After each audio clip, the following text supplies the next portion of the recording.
Hey everyone, and welcome back for another video.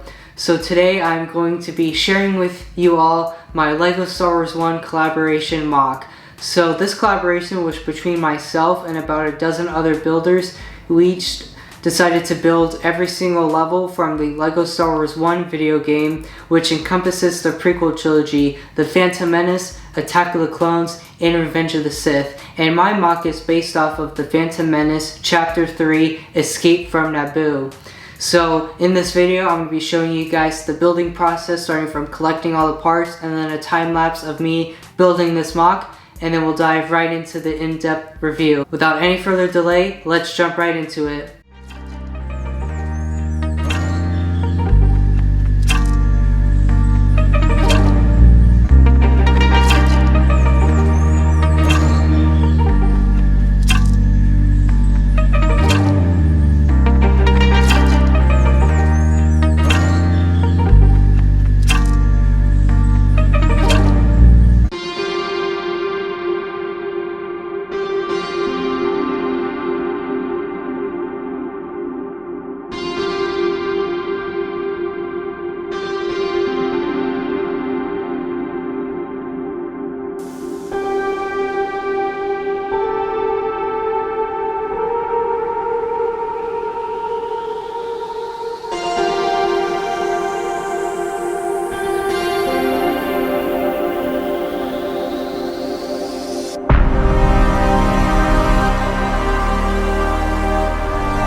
So here is my collaboration MOC finally complete, and I actually put figures on it to make it more lively. I don't have the correct figures, only figures I actually have are Qui-Gon and Obi-Wan, but without the capes. And for the Panok guy, I basically had all the pieces to create the figure except for the custom printed torso, so that's just a blank dark red torso. And then for Queen Amidala, I just had to improvise.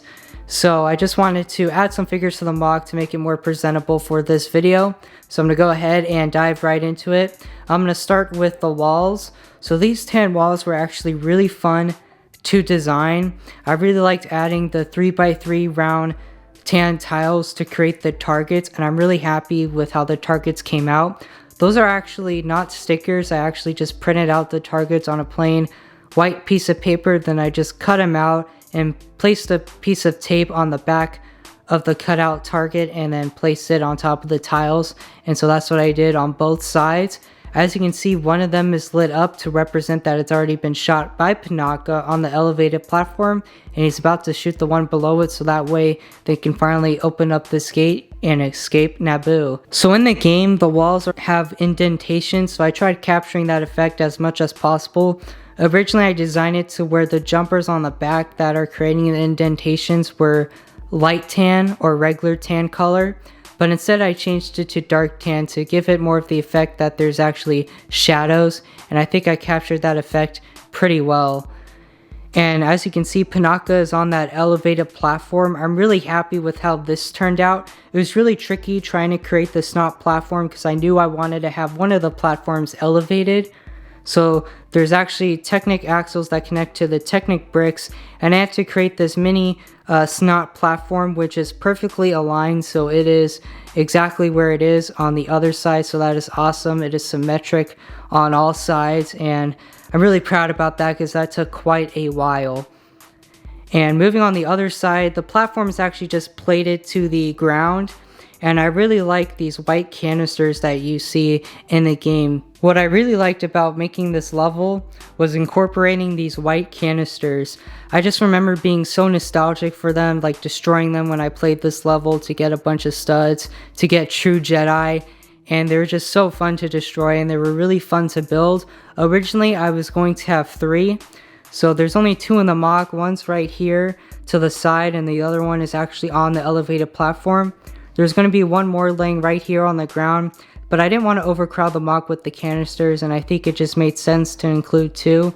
So like for example, Panaka already destroyed the canister that's on the elevated platform, and that's how it's able to go up and down. So in the middle is the gate where Panaka is trying to shoot the targets in order for it to open, and I'm really happy with the way it turned out. The last brick bender over on Jay's Discord server actually helped me out with the design for these gate pillars, and I'm really happy with the overall design. It uses a lot of tan jumpers and candle pieces to create the circular pillar effect, and they're really fragile, so like one hit can knock over the entire gate, which is unfortunate, but I really wanted to be as detailed as possible with this gate.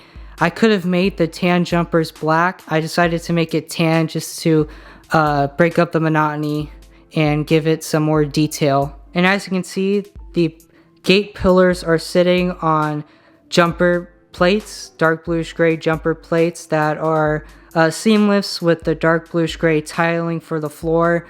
Originally I was going to have just regular dark gray tiles, but they're rather an old color and getting them in bulk is not so cheap, so I just decided to use dark bluish gray tiles, and I had a lot of them anyway, so it was pretty cost effective. In terms of this black border, it's nothing special. It's pretty typical with Star Wars MOCs to include black borders.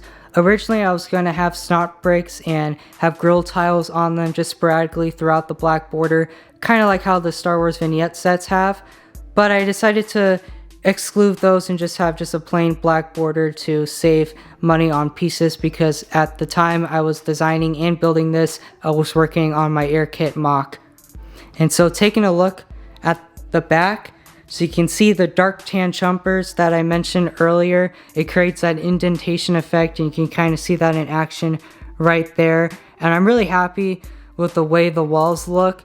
Originally I was going to have this part covered, but I wanted to save some money, and it was going to be viewed from the front, so whatever was in the back really didn't matter. So I just decided to tile off the back with black tiles just to give the effect that this is part of the black border.